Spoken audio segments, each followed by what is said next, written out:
मज पामराने काय बोलावे। आता न्यायालयीन समिती काल गठीत करण्यात आलेली आहे, माजी न्यायमूर्तींच्या अध्यक्षतेखाली एक सदस्यीय।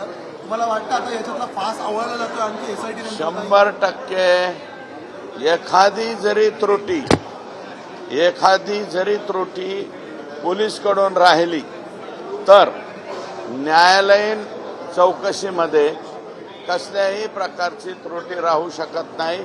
म्हणजे या जे कोणी आका बाका काका चाचा मामा हे सगळे जे लोक आहेत याच्यातले ज्यांनी संतोषला अतिशय निर्दयपणे क्रूरपणे मारलेला आहे ते सगळेच्या सगळे फासावर जाण्यासाठी निश्चितच न्यायालयीन चौकशीची सुद्धा या ठिकाणी फायदा होईल।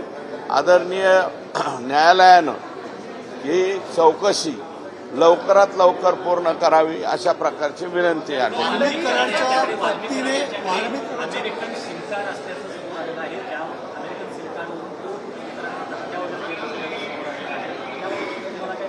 सिम कार्ड कोणाकडं? अमेरिकेतली नोंदणी असलेली सिम कार्ड वाल्मिक कराडकडे अमेरिकेची नोंदणी असलेलं सिम कार्ड होतं आणि त्यातून तो अनेकांना धमकी देत असल्याचं आता समोर आलंय।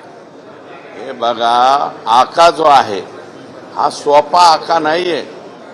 हा आका 17 मोबाईल वापरत होता। आता तुम्ही नाविन्यपूर्ण योजना सांगितली की अमेरिकेवरून धमकी देत होता, वापरत असेल तेही करत असेल। आका काय नाही करू शकत।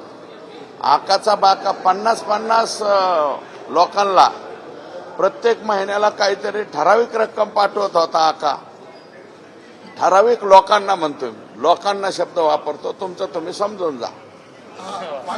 वाल्मिक कराडच्या पत्नीने तुमच्यावरती गंभीर आरोप केलेले आहेत। त्यांचं म्हणणं आहे की माझ्याकडे सुरेश दास यांचेही काही व्हिडिओ आहेत, ते मी योग्य वेळ आल्यावर कोणी वाल्मिक कराडच्या पत्नीने माझ्या हे बघा, मी त्या माऊलीबद्दल काय बोललो का? महिला आहे ती माझी भगिनी, माझ्या भगिनीने केलेल्या आरोपावर मी काही बोलणार नाही। कोणताही पुरुष असेल त्यांनी माझ्यावर